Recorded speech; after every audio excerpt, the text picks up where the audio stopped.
Book 2, Chapter 7 of the Lancashire Witches. This recording is in the public domain. Reading by Andy Minter. The Lancashire Witches, a Romance of Pendle Forest, by William Harrison Ainsworth. Book 2, Pendle Forest. Chapter 7. The Perambulation of the Boundaries. The lane along which Richard Assheton galloped in pursuit of Mother Chattox made so many turns, and was, moreover, so completely hemmed in by high banks and hedges, that he could see nothing on either side of him, and very little in advance. But, guided by the clatter of hoofs, he urged Merlin to his utmost speed, fancying he should soon come up with the fugitives. In this, however, he was deceived. The sound that had led him on became fainter and fainter, till at last it died away altogether, and on quitting the lane and gaining the moor, where the view was wholly uninterrupted, no traces either of witch or reeve could be discerned. With a feeling of angry disappointment, Richard was about to turn back, when a large black greyhound came out from an adjoining clough and made towards him. The singularity of the circumstance induced him to halt and regard the dog with attention. On nearing him, the animal looked wistfully in his face, and seemed to invite him to follow, and the young man was so struck by the dog's manner that he complied, and had not gone far when a hare of unusual size and grey with age bounded from beneath a gorse bush and speeded away, the greyhound starting in pursuit. Aware of the prevailing notion that a witch most commonly assumed such a form when desirous of escaping, or performing some act of mischief, such as drying the milk of kine, Richard at once came to the conclusion that the hare could be no other than Mother Chattox, and without pausing to inquire what the hound could be, or why it should appear at such a singular and apparently fortunate juncture, he at once joined the run, and cheered on the dog with whoop and holloa. Old as it was apparently, the hare ran with extraordinary swiftness, clearing every stone wall and other impediment in the way, and more than once cunningly doubling upon its pursuers; but every feint and stratagem were defeated by the fleet and sagacious hound, and the hunted animal at length took to the open waste, where the run became so rapid that Richard had enough to do to keep up with it, though Merlin, almost as furiously excited as his master, strained every sinew to the task. In this way the chasers and the chased scoured the dark and heathy plain, skirting moss pool and clearing dyke, till they almost reached the butt end of Pendle Hill, which rose like an impassable barrier before them. Hitherto the chances had seemed in favour of the hare, but they now began to turn, and as it seemed certain she must fall into the hound's jaws, Richard expected every moment to find her resume her natural form. The run having brought him within a quarter of a mile of Barley, the rude hovels composing which little booth were clearly discernible.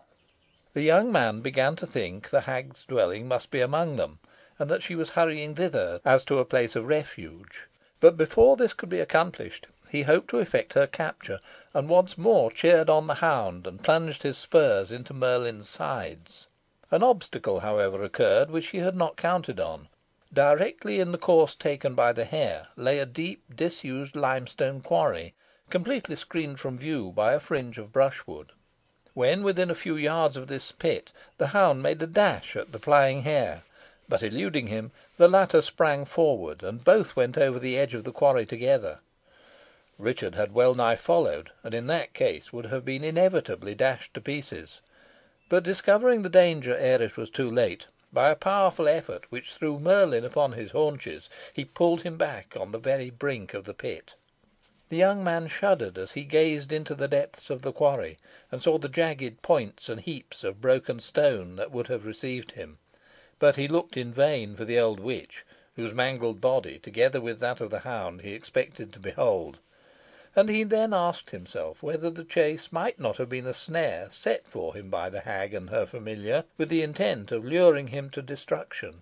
If so, he had been providentially preserved.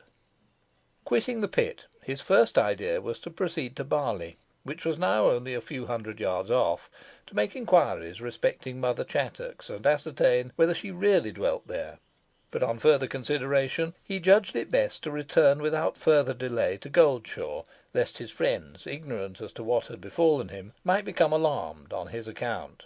But he resolved, as soon as he had disposed of the business in hand, to prosecute his search after the hag. Riding rapidly, he soon cleared the ground between the quarry and Goldshaw Lane, and was about to enter the latter, when the sound of voices singing a funeral hymn caught his ear, and pausing to listen to it, he beheld a little procession, the meaning of which he readily comprehended, wending its slow and melancholy way in this same direction as himself. It was headed by 4 men in deep mourning, bearing upon their shoulders a small coffin covered with a pall, and having a garland of white flowers in front of it.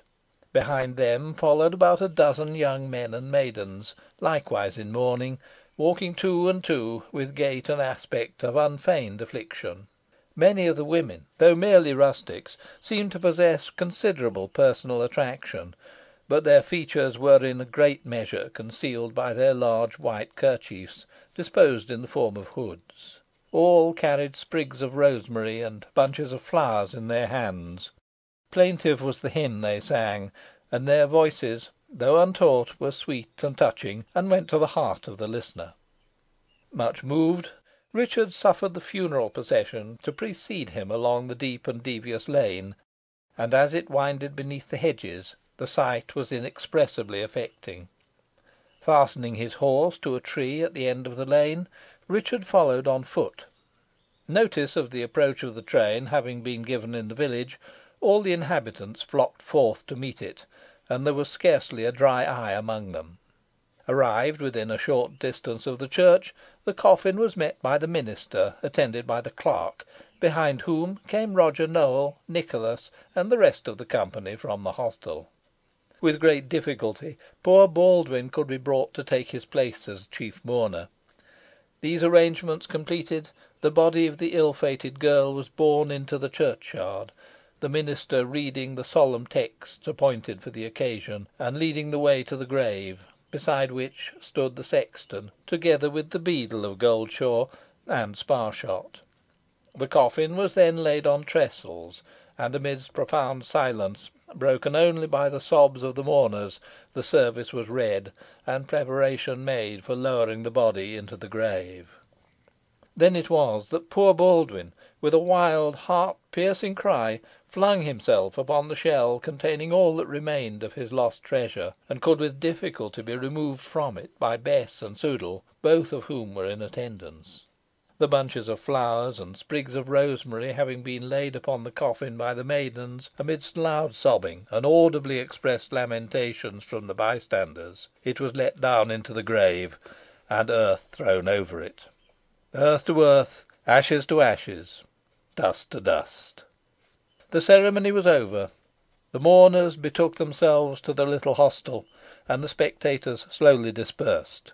But the bereaved father still lingered, unable to tear himself away. Leaning for support against the yew trees, he fiercely bade Bess, who would have led him home with her, begone. The kind hearted hostess complied in appearance, but remained nigh at hand, though concealed from view. Once more the dark cloud overshadowed the spirit of the wretched man. Once more the same infernal desire of vengeance possessed him. Once more he subjected himself to temptation. Striding to the foot of the grave, he raised his hand, and with terrible imprecations vowed to lay the murderess of his child as low as she herself was now laid. At that moment he felt an eye like a burning glass fixed on him, and looking up, beheld the reeve of the forest standing on the further side of the grave. "Kneel down and swear to be mine, and your wish shall be gratified," said the reeve. Beside himself with grief and rage, Baldwin would have complied, but he was arrested by a powerful grasp. Fearing he was about to commit some rash act, Bess rushed forward and caught hold of his doublet. "Bethink thee what thou hast just heard fro' the minister, Ruchot," she cried, in a voice of solemn warning. "Blessed are the dead that die of the Lord, for they rest for their labours. And again, suffer us not at our last hour for ony pains of death so far fro' thee. Oh, Richard dear!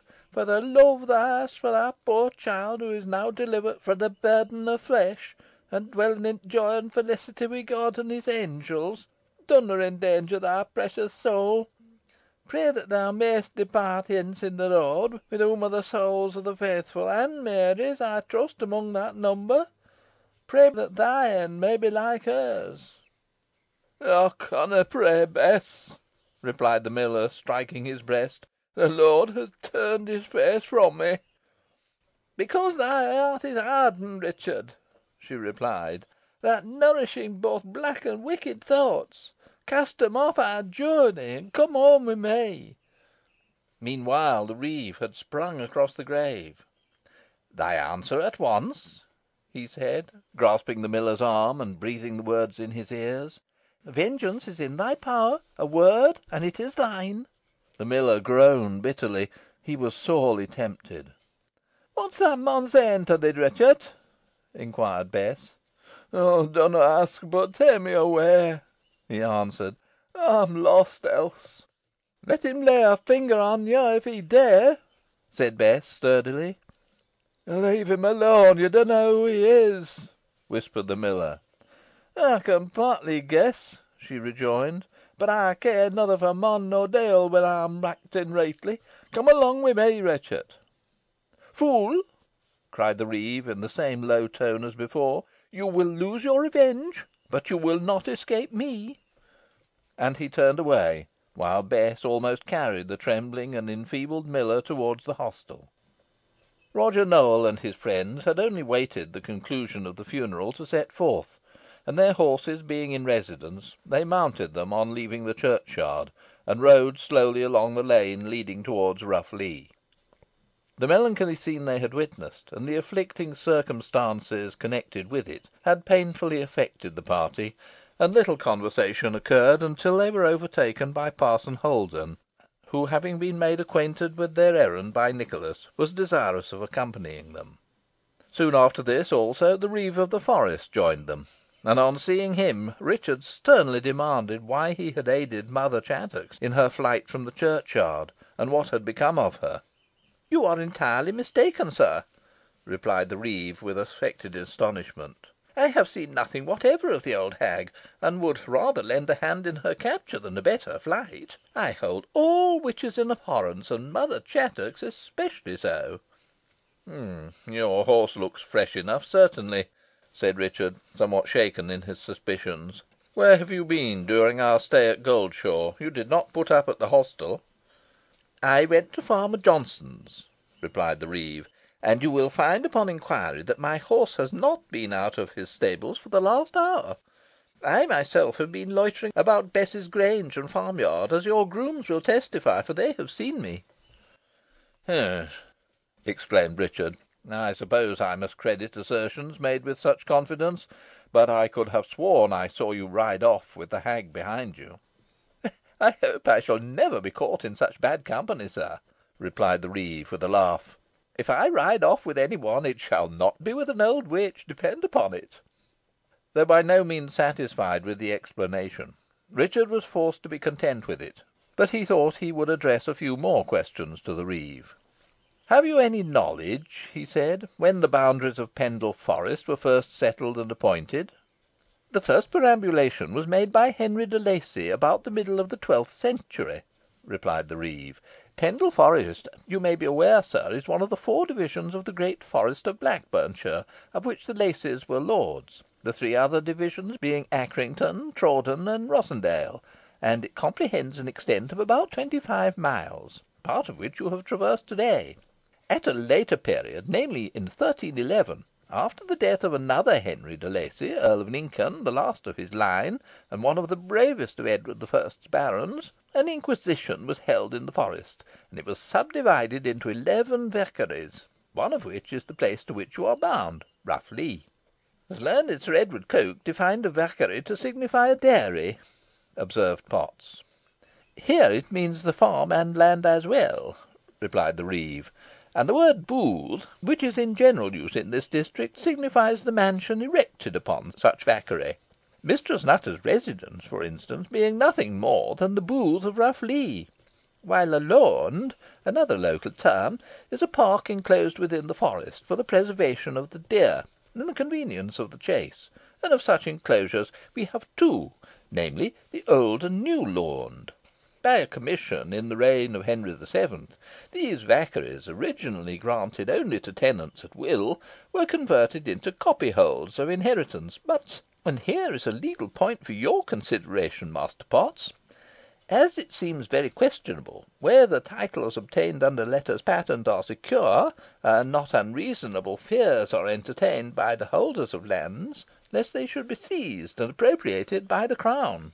"Aha! An excellent idea, Master Reeve," exclaimed Potts, his little eyes twinkling with pleasure. "Our gracious and sagacious monarch would grasp at the suggestion, ay, and grasp at the lands too. Many thanks for the hint, good Reeve. I will not fail to profit by it. If their titles are uncertain, the landowners would be glad to compromise the matter with the crown, even to the value of half their estate, rather than lose the whole." "Most assuredly they would," replied the reeve; "and, furthermore, they would pay the lawyer well who could manage the matter adroitly for them. This would answer your purpose better than hunting up witches, Master Potts." "One pursuit does not interfere with the other in the slightest degree, worthy reeve," observed Potts. "I cannot consent to give up my quest of the witches. My honour is concerned in their extermination. But to return to Pendle Forest. The greater part of it has been disafforested, I presume?" "It has," replied the other, "and we are now in one of the purlieus." "Purlie is the better word, most excellent reeve," said Potts. "I tell you thus much because you appear to be a man of learning. Manwood, our great authority in such matters, declares a purlie to be a certain territory of ground adjoining unto the forest, mered and bounded with immovable marks, meres, and boundaries, known by matter of record only. And as it applies to the perambulation we are about to make, I may as well repeat what the same learned writer further saith touching marks, meres, and boundaries, and how they may be known. For although, he saith, a forest doth lie open, and not enclosed with hedge, ditch, pale, or stone wall, which some other enclosures have, yet, in the eye and consideration of the law, the same hath as strong an enclosure by these marks, meres, and boundaries, as if there were a brick wall to encircle the same. Marks, learned reeve, are deemed unremovable. Primo, quia omnes metae forestiae sunt integrae domino regi, and those who take them away are punishable for the trespass at the assizes of the forest. Secundo, because the marks are things that cannot be stirred, as rivers, highways, hills, and the like. Now, such unremovable marks, meres, and boundaries we have between the estate of my excellent client, Master Roger Nowell, and that of Mistress Nutter, so that the matter at issue will be easily decided." A singular smile crossed the reeve's countenance, but he made no observation. "Unless the lady can turn aside streams, remove hills, and pluck up huge trees, we shall win," pursued Potts, with a chuckle. Again the reeve smiled, but he forbore to speak. "You talk of marks, meres, and boundaries, Master Potts," remarked Richard. "Are not the words synonymous?" "Not precisely so, sir," replied the attorney. "There is a slight difference in their signification, which I will explain to you.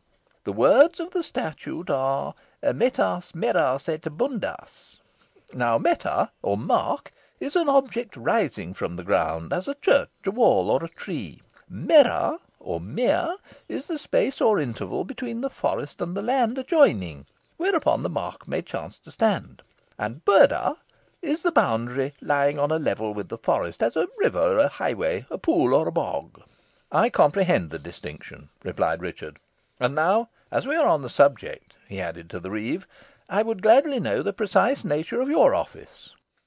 "My duty," replied the other, "is to range daily throughout all the purlieus, or purlies, as Master Potts more properly terms them, and disafforested lands, and inquire into all trespasses and offences against vert or venison, and present them at the King's next court of attachment or swainmote. It is also my business to drive into the forest such wild beasts as have strayed from it, to attend to the lawing and expeditation of mastiffs, and to raise hue and cry against any malefactors or trespassers within the forest." "I will give you the exact words of the statute," said Potts. "Si quis viderit malefactores infra metas forestiae, debit illo scapere secundum posse suum, et si non possit, debet levare utisium et clamore. And the penalty of refusing to follow hue and cry is a heavy fine." "I would that part of your duty relating to the hock sinewing and lawing of mastiffs could be discontinued," said Richard. "I grieve to see a noble animal so mutilated." "In Bowland Forest, as you are probably aware, sir," rejoined the reeve, "only the larger mastiffs are lamed, a small stirrup or gauge being kept by the master forester, Squire Robert Parker of Browsholme, and the dog whose foot will pass through it escapes mutilation." "The practice is a cruel one, and I would it were abolished with some of our other barbarous forest laws," observed Richard. While this conversation had been going on, the party had proceeded well on their way. For some time the road, which consisted of little more than tracks of wheels along the turf, led along a plain, thrown up into heathy hillocks, and then passing through a thicket, evidently part of the old forest, it brought them to the foot of a hill, which they mounted, and descended into another valley. Here they came upon Pendle Water, and, while skirting its banks, could see at a great depth below the river rushing over its rocky bed like an Alpine torrent. The scenery had now begun to assume a savage and sombre character. The deep rift through which the river ran was evidently the result of some terrible convulsion of the earth, and the rocky strata were strangely and fantastically displayed. On the further side the banks rose up precipitously, consisting for the most part of bare cliffs, though now and then a tree would root itself in some crevice. Below this, the stream sank over a wide shelf of rock in a broad full cascade, and boiled and foamed in the stony basin that received it; after which, grown less impetuous, it ran tranquilly on for a couple of hundred yards, and was then artificially restrained by a dam, which, diverting it in part from its course, caused it to turn the wheels of a mill. Here was the abode of the unfortunate Richard Baldwyn, and here had blossomed forth the fair flower so untimely gathered. An air of gloom hung over this once cheerful spot, its very beauty contributing to this saddening effect. The mill race flowed swiftly and brightly on, but the wheel was stopped, windows and doors were closed, and death kept his grim holiday undisturbed. No one was to be seen about the premises, nor was any sound heard except the bark of the lonely watch dog. Many a sorrowing glance was cast at this forlorn habitation as the party rode past it, and many a sigh was heaved for the poor girl who had so lately been its pride and ornament; but if any one had noticed the bitter sneer curling the reeve's lip, or caught the malignant fire gleaming in his eye, it would scarcely have been thought that he shared in the general regret. After the cavalcade had passed the mill, one or two other cottages appeared on the near side of the river, while the opposite banks began to be clothed with timber. The glen became more and more contracted, and a stone bridge crossed the stream, near which, and on the same side of the river as the party, stood a cluster of cottages constituting the little village of Rough Lee. On reaching the bridge, Mistress Nutter's habitation came in view, and it was pointed out by Nicholas to Potts, who contemplated it with much curiosity. In his eyes it seemed exactly adapted to its owner, and formed to hide dark and guilty deeds. It was a stern, sombre looking mansion, built of a dark grey stone, with tall square chimneys, and windows with heavy mullions. High stone walls, hoary and moss grown, ran round the gardens and courts, except on the side of the river, where there was a terrace overlooking the stream, and forming a pleasant summer's walk. At the back of the house were a few ancient oaks and sycamores, and in the gardens were some old clipped yews. Part of this ancient mansion is still standing, and retains much of its original character, though subdivided and tenanted by several humble families. The garden is cut up into paddocks, and the approach environed by a labyrinth of low stone walls, while miserable sheds and other buildings are appended to it. The terrace is wholly obliterated, and the grange and offices are pulled down, but sufficient is still left of the place to give an idea of its pristine appearance and character. Its situation is striking and peculiar. In front rises a high hill, forming the last link of the chain of Pendle, and looking upon Barrowford and Colne, on the further side of which, and therefore not discernible from the mansion, stood Malkin Tower. At the period in question, the lower part of this hill was well wooded, and washed by Pendle water, which swept past it through banks picturesque and beautiful, though not so bold and rocky as those in the neighbourhood of the mill. In the rear of the house the ground gradually rose for more than a quarter of a mile, when it obtained a considerable elevation.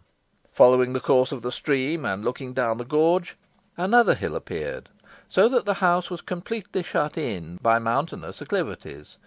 In winter, when the snow lay on the heights, or when the mists hung upon them for weeks together, or descended in continuous rain, Rough Lee was sufficiently desolate, and seemed cut off from all communication with the outer world; but at the season when the party beheld it, though the approaches were rugged and difficult, and almost inaccessible except to the horseman or pedestrian, bidding defiance to any vehicle, except of the strongest construction, still the place was not without a certain charm, mainly, however, derived from its seclusion. The scenery was stern and sombre, the hills were dark and dreary, but the very wildness of the place was attractive, and the old house, with its grey walls, its lofty chimneys, its gardens with their clipped yews, and its rook haunted trees, harmonised well with all around it. As the party drew near the house, the gates were thrown open by an old porter with two other servants, who besought them to stay and partake of some refreshment; but Roger Nowell haughtily and peremptorily declined his invitation, and rode on, and the others, though some of them would fain have complied, followed him. Scarcely were they gone than James Device, who had been in the garden, issued from the gate and speeded after them. Passing through a close at the back of the mansion, and tracking a short narrow lane edged by stone walls, the party, which had received some accessions from the cottages of Rough Lee, as well as from the huts on the hill side, again approached the river, and proceeded along its banks. The new comers, being all of them tenants of Mrs. Nutter, and acting apparently under the direction of James Device, who had now joined the troop, stoutly and loudly maintained that the lady would be found right in the inquiry, with the exception of one old man named Henry Mitton, and he shook his head gravely when appealed to by Jem, and could by no means be induced to join him in the clamour. Notwithstanding this demonstration, Roger Nowell and his legal adviser were both very sanguine as to the result of the survey being in their favour, and Master Potts turned to ascertain from Sparshot that the two plans which had been rolled up and consigned to his custody were quite safe. Meanwhile, the party, having followed the course of the Pendle Water through the glen for about half a mile, during which they kept close to the brawling current, entered a little thicket, and then, striking off on the left, passed over the foot of a hill, and came to the edge of a wide moor, where a halt was called by Nowell. It being now announced that they were on the confines of the disputed property, preparations were immediately made for the survey. The plans were taken out of a quiver, in which they had been carefully deposited by Sparshot, and handed to Potts, who, giving the one to Roger Nowell and the other to Nicholas, and opening his memorandum book, declared that all was ready, and the two leaders rode slowly forward, while the rest of the troops followed, their curiosity being stimulated to the highest pitch. Presently Roger Nowell again stopped, and pointed to a woody brake. "We are now come," he said, "to a wood forming part of my property, and which, from an eruption caused by a spring that took place in it many years ago, is called Burst Clough." "Exactly, sir, exactly," cried Potts. "Burst Clough. I have it here. Landmarks, 5 grey stones lying apart at a distance of 100 yards or thereabouts, and giving you, sir, 20 acres of moorland. Is it not so, Master Nicholas? The marks are such as I have described, eh?" "They are, sir," replied the squire, "with this slight difference in the allotment of the land, namely, that Mistress Nutter claims the 20 acres, while she assigns you only 10. "Ten devils!" cried Roger Nowell, furiously. "20 acres are mine, and I will have them." "To the proof, then," rejoined Nicholas. "The first of the grey stones is here." "And the second is on the left in that hollow," cried Roger Nowell. "Come on, my masters, come on." "Ay, come on," cried Nicholas. "This perambulation will be rare sport. Who wins for a piece of gold, cousin Richard?" "Nay, I will place no wager on the event," replied the young man. "Well, as you please," cried the squire; "but I would lay 5 to 1 that Mistress Nutter beats the magistrate." Meanwhile, the whole troop having set forward, they soon arrived at the second stone, Grey and moss grown, it was deeply embedded in the soil, and to all appearance had rested undisturbed for many a year. "You measure from the clough, I presume, sir?" remarked Potts to Nowell. "To be sure," replied the magistrate. "But how is this? This stone seems to me much nearer the clough than it used to be." "Yeigh, so it dun, mester," observed old Mitton. "It does not appear to have been disturbed at all events," cried Nicholas, dismounting and examining it. "It would seem not," cried Nowell, "and yet it certainly is not in its old place."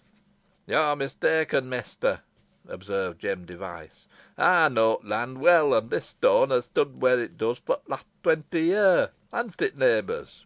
"Yeigh, yeigh," responded several voices. "Well, let us go on to the next stone," said Potts, looking rather blank.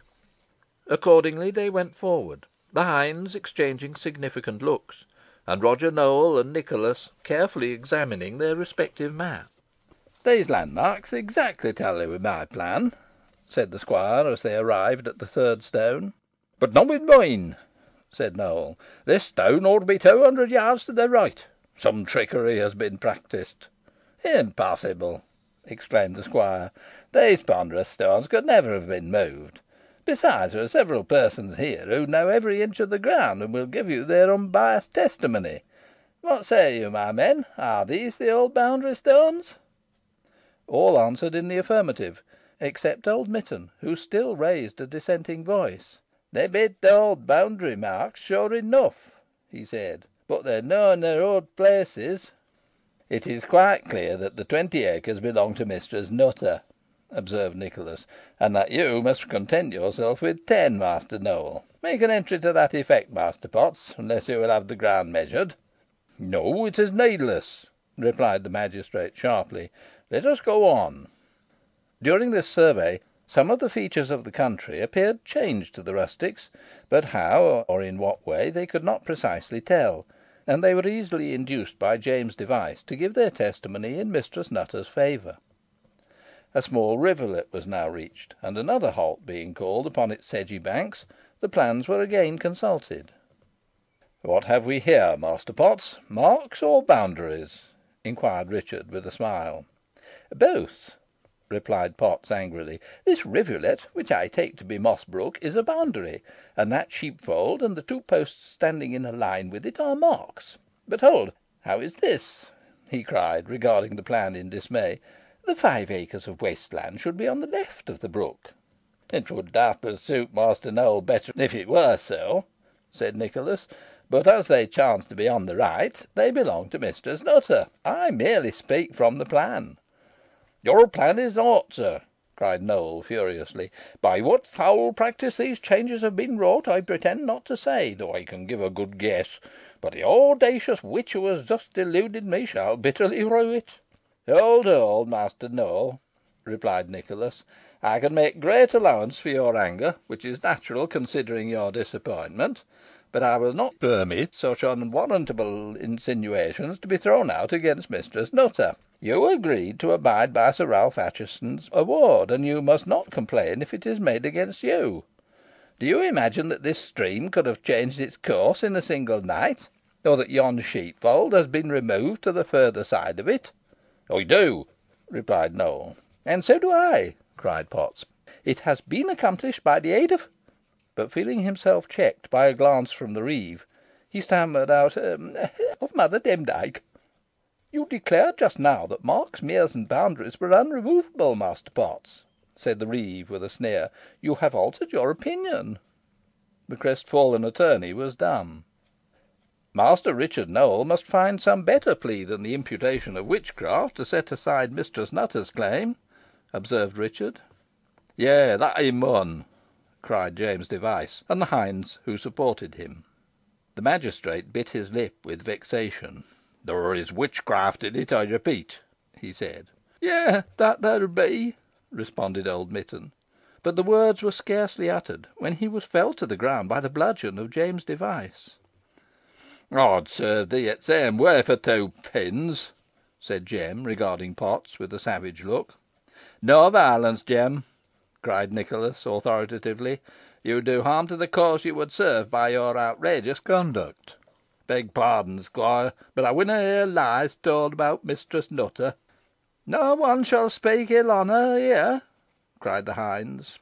"Well, Master Nowell," said Nicholas, "are you willing to concede the matter at once, or will you pursue the investigation further?"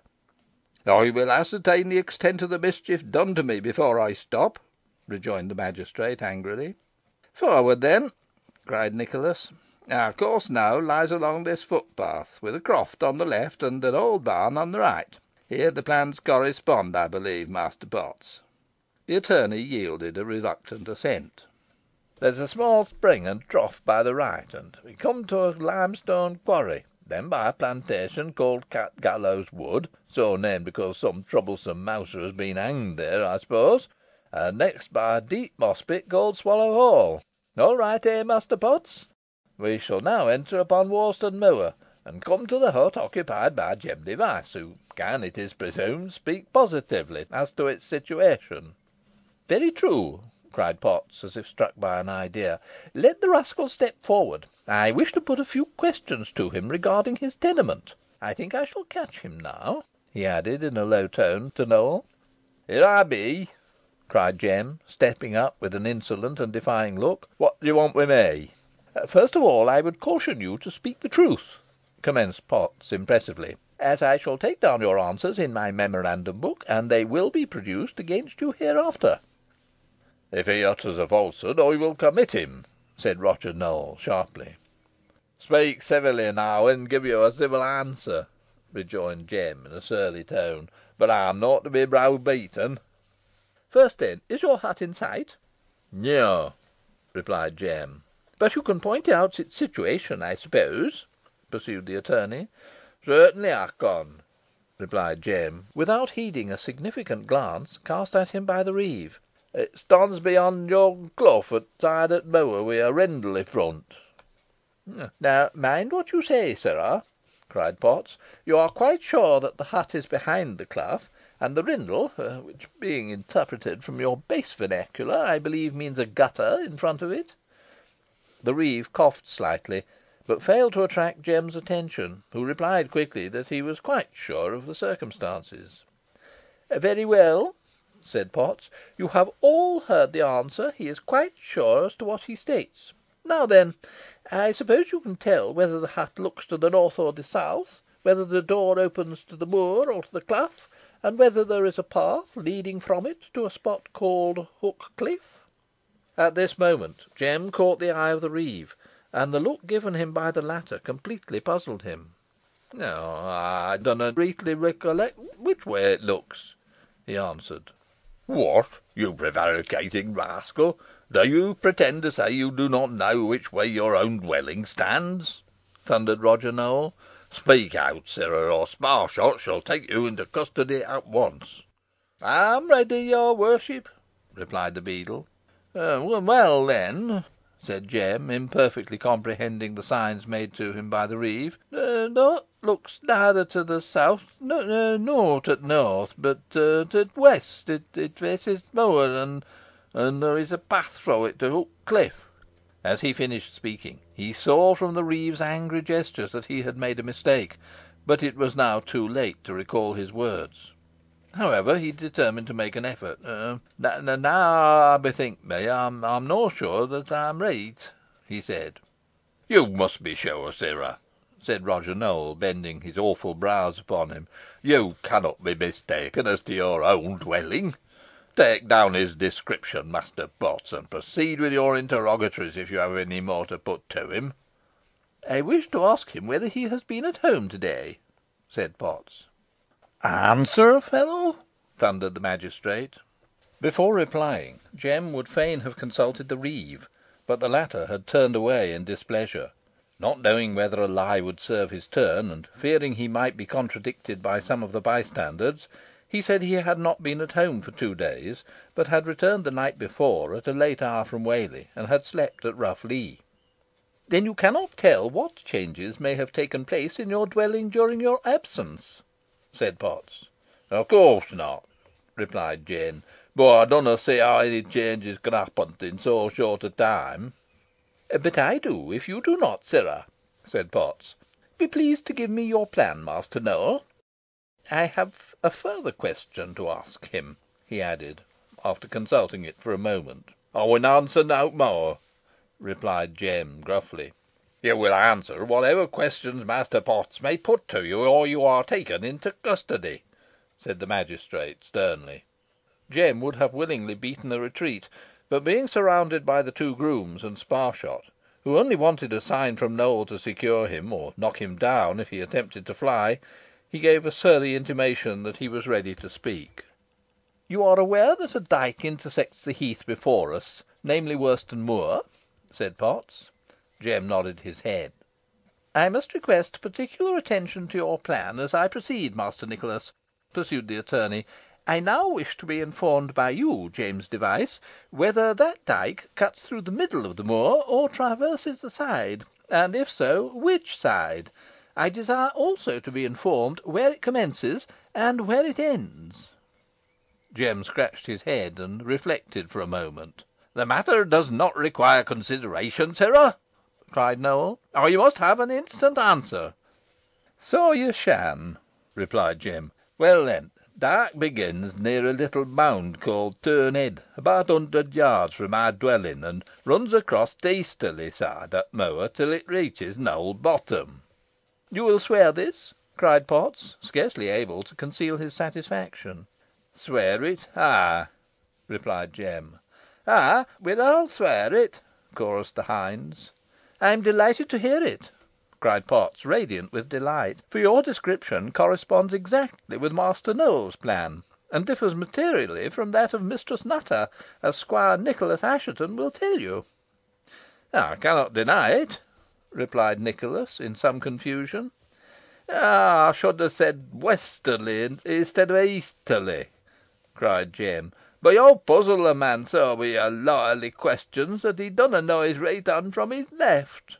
"Yeigh, we aw meant to say westerly," added the hinds.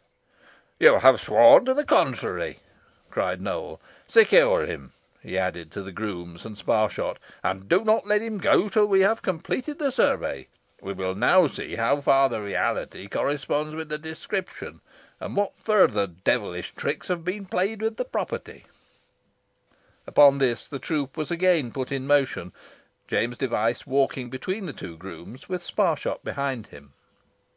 So wonderfully elated was Master Potts by the successful hit he had just made, and which, in his opinion, quite counterbalanced his previous failure, that he could not help communicating his satisfaction to Flint, and this in such manner that the fiery little animal, who had been for some time exceedingly tractable and good natured, took umbrage at it, and threatened to dislodge him if he did not desist from his vagaries, delivering the hint so clearly and unmistakably that it was not lost upon his rider, who endeavoured to calm him down. In proportion as the attorney's spirits rose, those of James Device and his followers sank, for they felt they were caught in a snare from which they could not easily escape. By this time they had reached the borders of Worston Moor, which had been hitherto concealed by a piece of rising ground, covered with gorse and brushwood, and Jem's hut, together with the clough, the rindle, and the dyke, came distinctly into view. The plans were again produced, and on comparing them, it appeared that the various landmarks were precisely situated as laid down by Mistress Nutter, while their disposition was entirely at variance with James Device's statement. Master Potts then rose in his stirrups, and calling for silence, addressed the assemblage. "There stands the hut," he said, "and instead of being behind the clough, it is on one side of it, while the door certainly does not face the moor, neither is the rindle in front of the dwelling or near it, while the dyke, which is the main and important boundary between the two properties, runs above 200 yards further west than formerly. Now observe the original position of these marks, meres, and boundaries, that is, of this hut, this clough, this rindle, and this dyke, exactly corresponds with the description given of them by the man Device, who dwells in the place, and who is therefore a person most likely to be accurately acquainted with the country. And yet, though he has only been absent 2 days, changes the most surprising have taken place. Changes so surprising, indeed, that he scarcely knows the way to his own house, and certainly never could find the path which he has described to me as leading to Hook Cliff, since it is entirely obliterated. Observe further, all these extraordinary and incomprehensible changes in the appearance of the country, and in the situation of the marks, meres, and boundaries, are favourable to Mistress Nutter, and give her the advantage she seeks over my honoured and honourable client.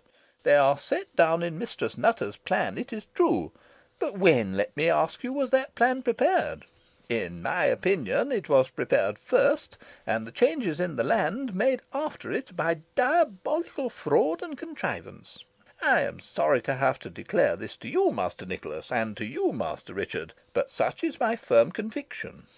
"And mine also," added Nowell. "And I have charged Mistress Nutter with sorcery and witchcraft, and on my return I will immediately issue a warrant for her arrest. Sparshot, I command you to attach the person of James Device for aiding and abetting her in her foul practices." "I will help you to take charge of him," said the reeve, riding forward.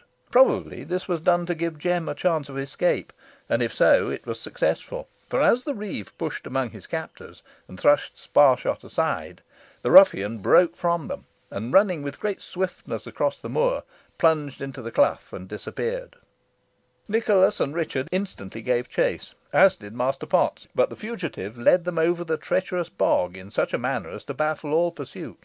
A second disaster here overtook the unlucky attorney, and damped him in his hour of triumph. Flint, who had apparently not forgotten or forgiven the joyous kicks he had recently received from the attorney's heels, came to a sudden halt by the side of the quagmire, and putting down his head, and flinging up his legs, cast him into it. While Potts was scrambling out, the animal galloped off in the direction of the clough, and had just reached it when he was seized upon by James Device, who suddenly started from the covert and vaulted upon his back. CHAPTER VIII.